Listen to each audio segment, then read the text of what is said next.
Hey guys, what do you get when you combine the 1970s and 1980s, California, a van, and hitchhikers? You get serial killers, lots of them from this time period. Maybe something was in the Californian drinking water, who knows? But the specific serial killer I will be talking about today is William Bonin. He, along with the help from 4 young men, robbed, raped, and murdered teenaged or younger boys from 1979 and 1980 in Los Angeles and Orange County, California. Their bodies were usually dumped along the freeway behind gas stations or in dumpsters. Also, William Bonin drove a van because what else would a serial killer at that time drive? So, let's get started.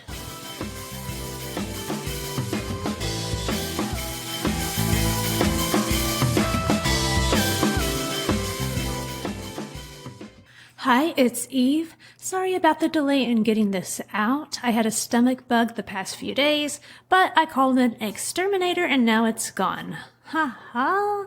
But seriously, I really did, and I also have to tell you guys something else. Trying to record away from my dogs has literally made me have no time to record, thus causing delays. So I am going to do my best. There will be laundry going on in the background and my dogs, and I'm sorry also in advance because as usual I will pronounce names, places, people, and most everything wrong. I know if you listen to me, you already are used to that. But I wanted to say sorry in advance because I will be pronouncing the serial killer's name, William Bonin, as William Bonin or William Bonin. So Bonin or Bonin interchangeably and sometimes in the same sentence. So as I said before, William Bonin, along with help from 4 young men, robbed, raped, and murdered teenaged or younger boys from 1979 and 1980, and their bodies discarded like trash. Their murders were quite brutal, so be forewarned. By May 1980, there were at least 14 victims from who the media now dubbed the Freeway Killer. Police received a tip about William Bonin being the Freeway Killer in May, and thus surveillance of the 33-year-old began on June 2nd, 1980. On June 11th, 1980, his van was followed to Hollywood. He was observed talking to 5 different young men standing on street corners before 15-year-old Harold T. entered his van. Bonin, with Harold still inside, went to a vacant lot on Santa Monica Boulevard. Despite Harold's resistance, Bonin orally copulated him. Shortly after, Bonin was apprehended in the act of raping and sodomizing Harold. They were just in time, too, as Harold was about to be another mark to the Freeway Killer's tally. The police found a length of white nylon cord and 3 knives in the van, and Bonin was arrested. Of note, Bonin had previously served time at Atascadero State Hospital for sex crimes committed against 5 young boys in 1969. In 1974, he was released on probation, and in 1975, his probation was revoked for kidnapping and raping 2 teenaged boys. Bonin was released again in 1978, and I will get more into this later on in the episode. By June 1980, Bonin had actually raped and murdered 21 teenaged boys or children. He was sentenced to death in 1982 for 10 murders throughout Los Angeles County, and 1 year later he was convicted in Orange County of 4 other murders and received a second death sentence. Bonin was also suspected of murdering other males whose bodies were found around the same period of time. However, Bonin was not prosecuted for these crimes. He was executed by lethal injection on February 23rd, 1996. But there is so much more to this story, and before we actually get into William Bonin's crimes, we need to go back to his childhood. In Willimantic, Connecticut, on January 8, 1947, William George Bonin entered the world immediately into an abusive environment. He was the middle of three brothers. His mother, Alice, ran the household because his father, Robert, lived in a veterans hospital from time to time. His father was known to be an abusive alcoholic and gambling addict. Alice spent most of her free time playing bingo and often did not feed her children. The neighbors said the Bonin boys were always hungry, dirty, and poorly dressed. But if that wasn't bad enough, William and his brothers were often watched by their grandfather, who was their mother's father, and he was a well-known pedophile. In fact, Alice was sexually abused by her own father as a child, but still left her own children in his care. In 1953, when William was 6 years old, his mother placed him, along with his brothers, in an orphanage in an effort to protect her children from their father's physical violence and grandfather's probable sexual abuse. The orphanage was well known for its use of severe forms of punishments: severe beatings, partial drowning in sinks filled with water, using a knife to instill fear, putting them into stress positions. Side note, stress position is also known as a submission position. This places the human body in such a way that a great amount of weight is placed on just one or two muscles. For example, a subject may be forced to stand on the balls of their feet, then squat so that their thighs are parallel to the ground. This creates an intense amount of pressure on the legs, leading first to pain and then muscle failure. Oh, by the way, the stress position is an actual torture technique usually used on terrorists, so there is no reason to even consider using that method along with their other methods in that orphanage. But what ultimately sealed any chance for William Bonin to go into adulthood and live a normal life was the fact he became a sexual toy for the older boys at the orphanage. A neurologist who spoke with Bonin during his incarceration later in life said, "An older boy approached Bonin for homosexual contact, and he was frightened, but agreed to it if the older boy would tie his hands behind his back, allowing him to feel more secure and less frightened." He also said this incident suggested much more about Bonin's earlier years. The fact that Bonin at age 8 was sexually aware and asked for restraints led him to believe that he had been a prior victim of sexual assault. He said, "It is inconceivable that he was not sexually abused and forcibly restrained by adult abusers before the incident." William Bonin remained at the orphanage until he was 9 years old. Then he returned home. Bonin would go on to commit various minor crimes and was arrested for stealing license plates when he was 10 years old. He was sent to a juvenile detention center. At the detention center, he was repeatedly physically and sexually abused by several people, including his adult counselor. Once released from the detention center, Bonin returned to live with his mother and brothers. In 1961, due to Robert's gambling, Robert and Alice were facing foreclosure of their home in Connecticut and decided to relocate to California. They moved into a neighborhood on Angel Street in the city of Downey. Robert passed away from cirrhosis of the liver shortly after the move to California, which was probably the result of his severe alcoholism. Bonin was around 14 years old at this time, and he continued to commit crime. However, the crimes were no longer minor. He committed several acts of robbery, petty theft, and grand theft. But even worse, Bonin is known to have molested his younger brother and several kids from the neighborhood. Most of these children were younger than Bonin and were lured with the promise of beer and porn. After graduating high school in 1965, Bonin became engaged. His mother had pushed the engagement, thinking it might put a stop to her son's homosexuality. Bonin also joined the U.S. Air Force right after high school and served in the Vietnam War. He served in the 205th Assault Support Helicopter Unit, and logged more than 700 hours manning a machine gun. He won a medal and an honorable discharge. In Vietnam, Bonin was sexually active with both male and females and began to show a preference for violent sex. He also began to devalue human life. It wasn't discovered until much later, and after he received the awards and honorable discharge, that he had sexually assaulted 2 soldiers who were under him with a gun. He returned home from Vietnam in approximately 1968 at the age of 21 and moved to his mother's home in the Downey neighborhood. Bonin married his fiancée, but quickly divorced, and I'm pretty dadgum sure it was because of his desire for much younger boys. First, I need to give you a vocabulary lesson before getting into more of the story. I'm sure most of you already know what the following words mean, but some don't, so this is for them. Sodomy, sexual intercourse involving anal or oral copulation, also known as anal sex or buggery.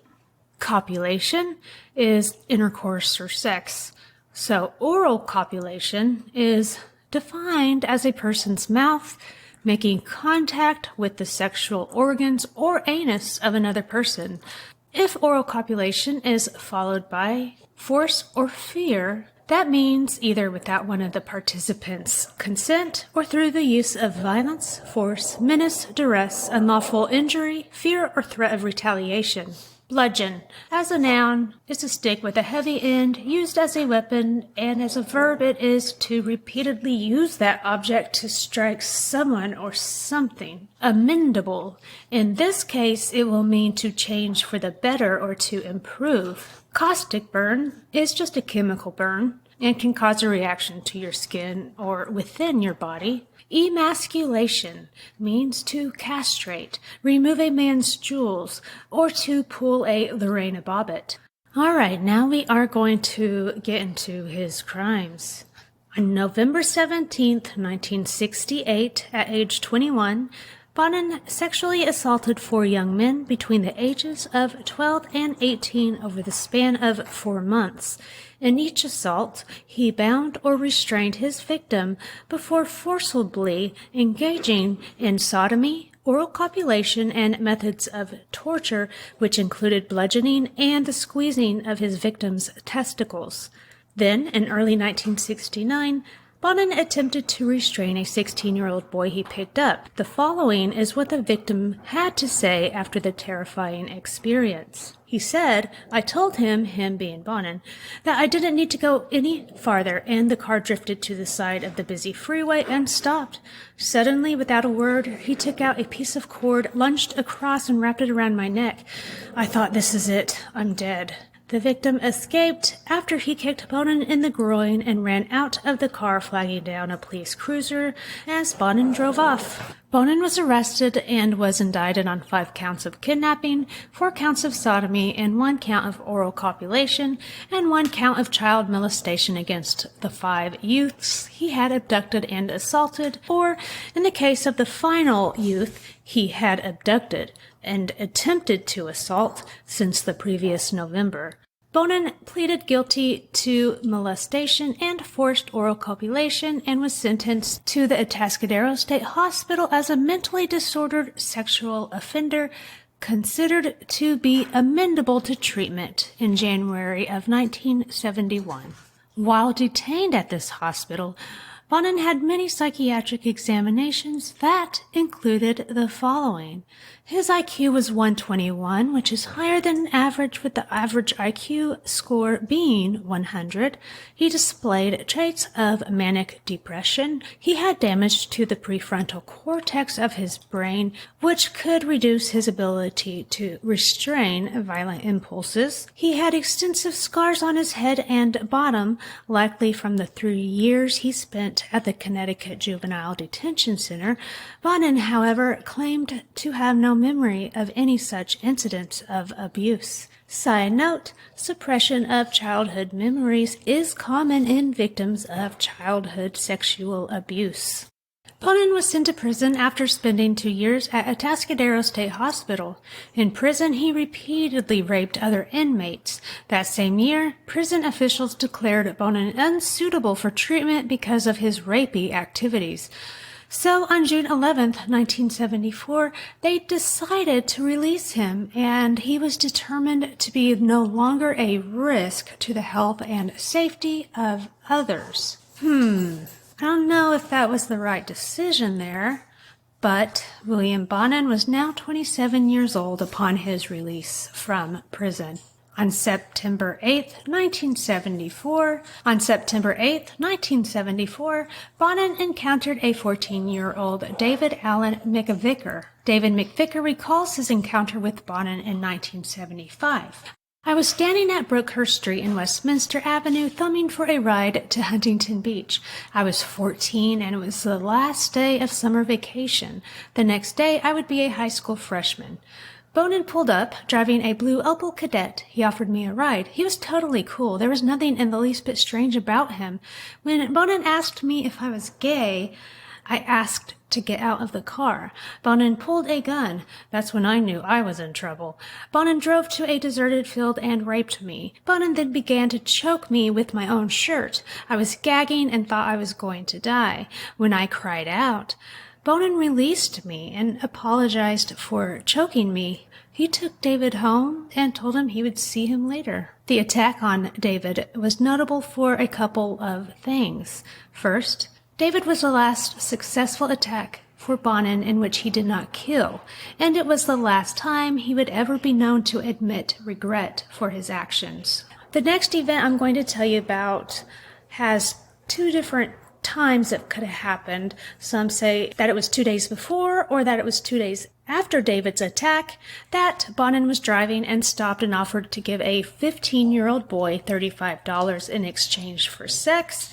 When he rejected his offer, Bonin did what most people do when rejected: attempt to hit and run over the rejector with your car. David McVicker told his mother what happened, and his mother went to the police, and based on David's and the other boys' testimony, Bonin was charged with the rape and forcible oral copulation of a minor and the attempted abduction. Bonin pleaded guilty to these charges, and on December 31st, 1975, he was sentenced to serve between 1 and 15 years imprisonment to be served at the California Men's Facility in San Luis Obispo, despite having been convicted of kidnapping and 2 counts of sodomy with a child in 1968, being diagnosed as a sexual predator, and demonstrating criminal sexual conduct 7 years later. He was released on October 11th, 1978, with 18 months supervised probation.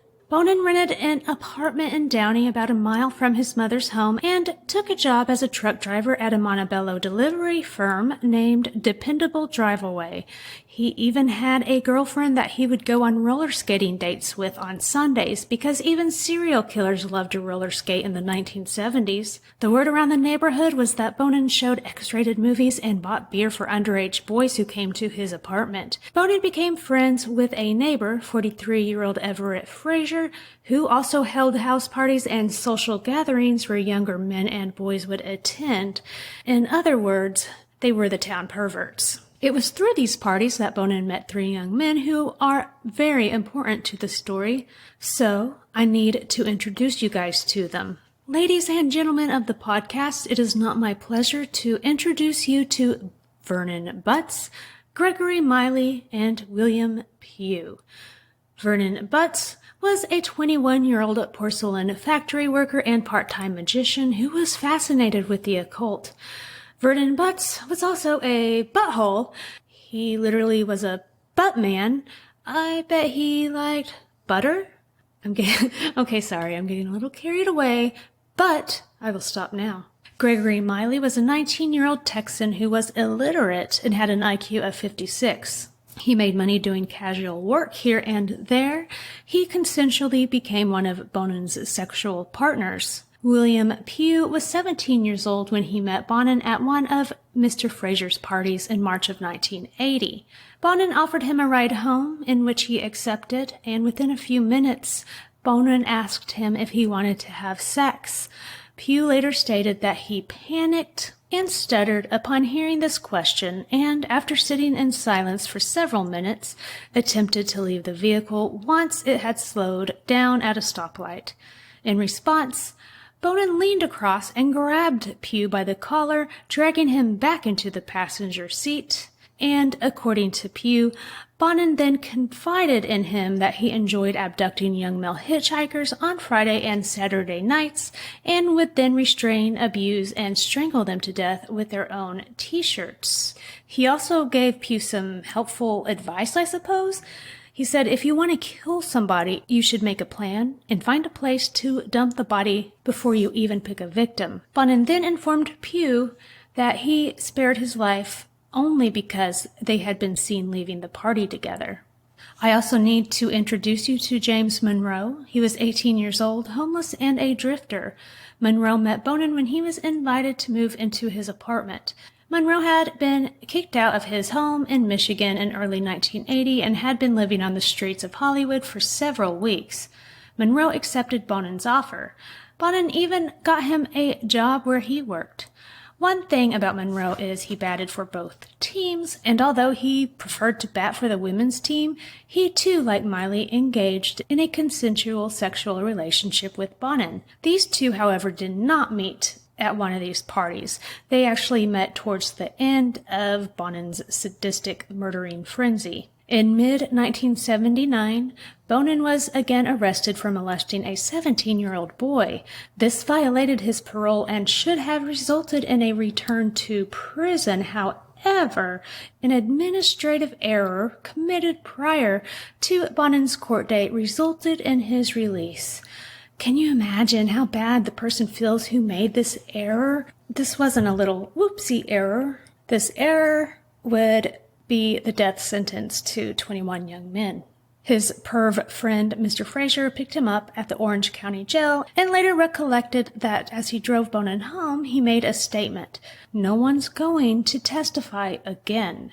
This is never going to happen to me again.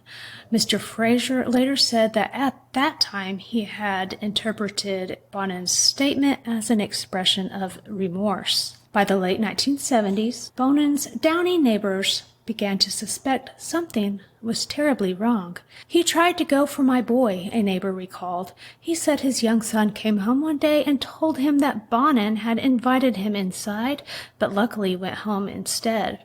Another neighbor who lived just behind his home remembers a frightful sound coming from the house, and although she described it as a blood-curdling scream, she wrote it off as kids playing. But these weren't kids playing.